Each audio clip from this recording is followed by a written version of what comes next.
Reviews of the new Acela have been a mixed bag, and the biggest complaint is the comfort. So, I decided to put it to the ultimate test, the entire 7-hour journey in the worst seat I could find. I wanted to see exactly what you should expect, and apparently that includes a lot of unexpected. So here I am at South Station in the cold, foggy, and rainy city of Boston, Massachusetts, a city with weather that rivals Pittsburgh's.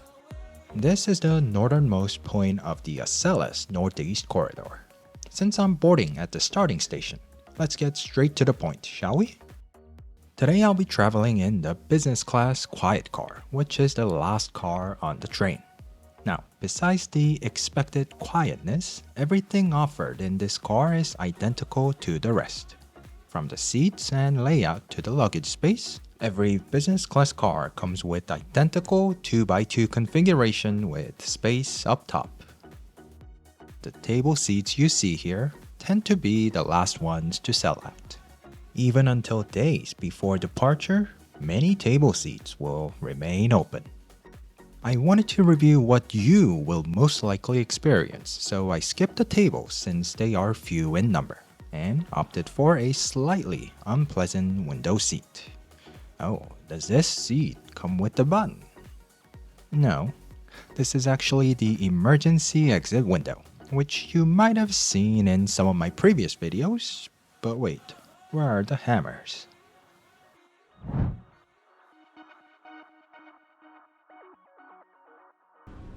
Let's get settled and see if these seats are really as bad as some claim. Unlike in first class, I love that the armrest here can be raised out of the way. Unfortunately, with noticeably less legroom, it is unlikely you will be able to put a carry-on sized bag in front of you.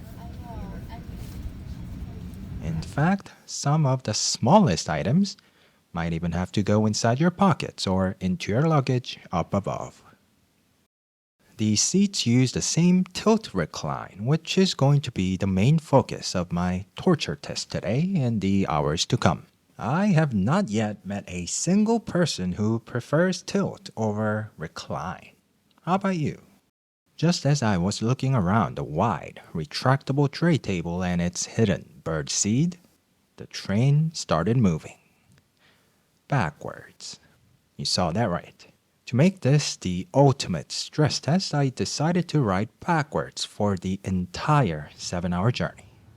Goodbye, Boston. Wish me luck.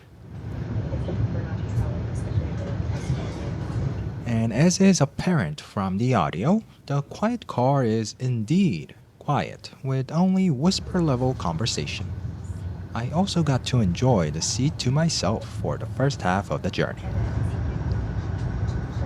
Using lessons learned from my previous ride, I quickly found my comfy posture. Contrary to many previous rides, this Acela was properly heated and there was no need for a jacket. For now. As we pulled into the very first stop, Back Bay Station just minutes away, a few problems started to arise. Take a look and listen carefully as I try to use this footrest.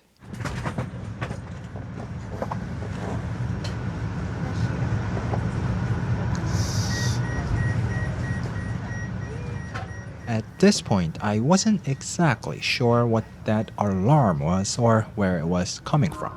But throughout the ride, all kinds of alarms would go off in the hours to come.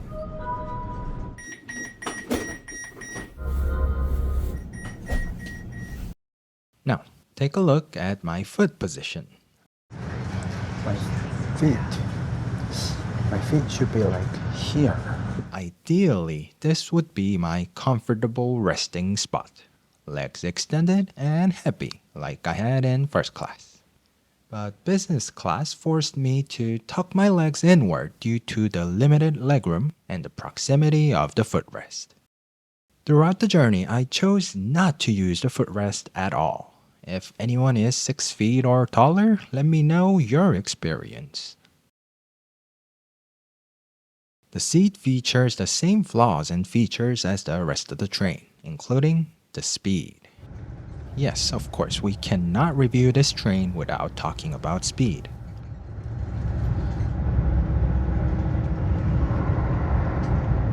Within minutes, the train easily hits 100 miles per hour. I was curious about the noise, but it wasn't particularly alarming.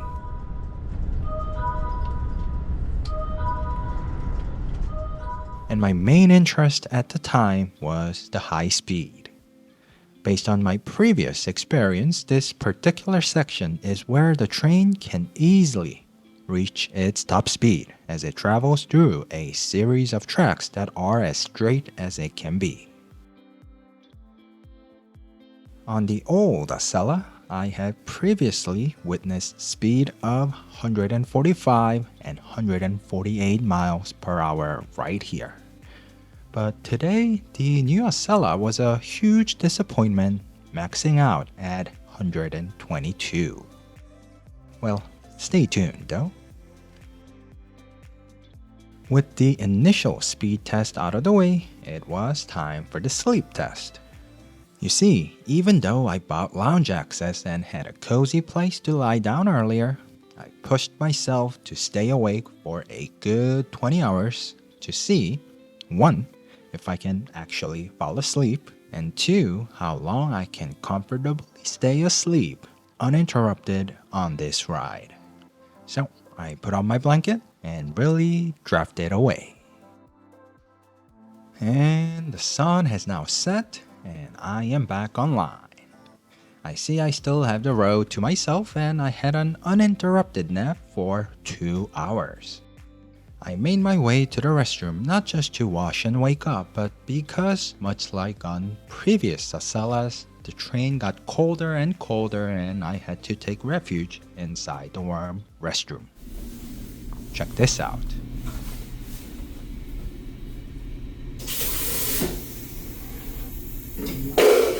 On my way back, I realized all the noises earlier were coming from the door. Yes, there have been reports of malfunctioning doors.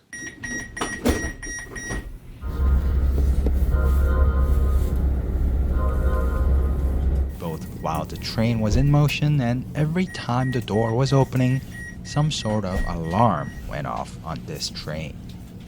Everything was still under control. While the alarm was an occasional annoyance, we still had power and refrigerators were keeping food chilled. Though me accidentally turned off the record button, the train was still moving.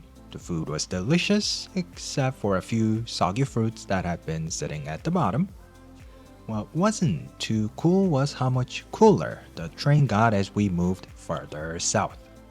By the time we were passing New York, I just had to wear my jacket as my default clothing while on board. New York City. On every occasion, it certainly presents so much for the eye, doesn't it? Generally, travel to and from New York remains the most efficient route. Train 2169 from Boston is the newest addition they added in November.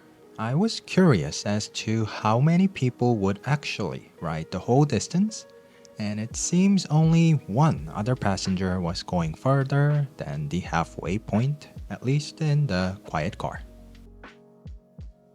A few hours later, at 7 p.m., I discovered the train had actually hit a high speed of 160 miles per hour sometime while I had the app running in the background.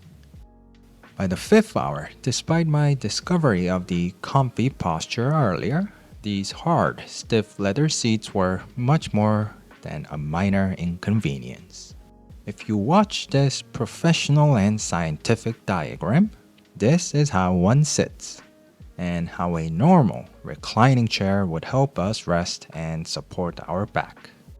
The tilt, on the other hand, slides your butt forward, causing a lot of pressure on your tailbone and your lower back compared to when you are fully sat back in the chair.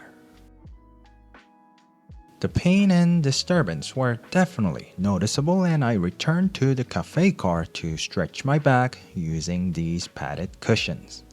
It was almost as if they designed this space for that purpose. While stretching here, as a matter of coincidence, I came across a malfunctioning door that conductors and engineers were trying to get it too close. Luckily, the delay here was minimal, adding just 9 minutes or so. At least this time, nobody was trapped inside. The rest of the ride was uneventful and peaceful. I continued to stretch my back and neck until the apartment near Union Station was in sight, and we pulled into the station without any issue. To give a verdict, much like when I covered the full distance on the old Acela, oh, what a coincidence, the half journey to and from New York to DC or Boston is a great choice, but the full distance remains a bit inefficient and possibly a bit painful. Here's my full trip on the old Acela if you haven't seen it. Hope you enjoyed the journey to Washington, D.C. Don't forget to like and subscribe, and thank you for watching.